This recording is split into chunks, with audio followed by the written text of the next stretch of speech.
প্রাঙ্গণ কবিকণ্ঠ প্রতিযোগিতায় আমি সুমন্ত্র সারথি আমার স্বরচিত কবিতা মলিন বেশ পাঠ করে শোনাচ্ছি।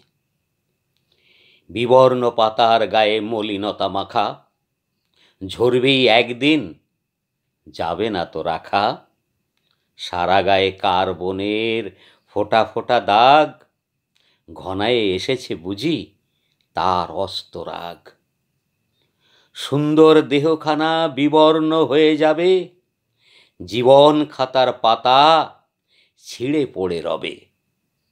ধোঁয়াশার কুয়াশায় স্মৃতিহারা হয়ে বিদায়ের বাঁশি যে বাজবে রয়ে রয়ে। যে পাতা যাবে ঝরে মলিন বেশে আছে, শীতের উত্তরায়ণ লাগে যদি গাছে।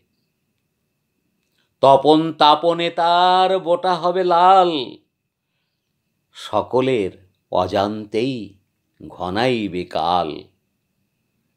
মুকুলের শীর্ষে পাতা কুড়ি হয়ে জন্মে, সবুজের সমারোহ ছিল তার অঙ্গে।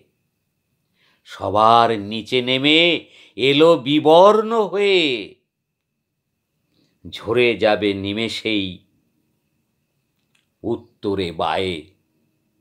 ঝরা পাতা গড়াগড়ি যাবে যে ধোলায়, বেবালা শেষে জীবনের কদর ফুরায়। অবশেষে মলিন বেশে সুধায় বারে, শূন্য হাতে যাব ফিরে, নিয়ে চলো মোরে। নমস্কার।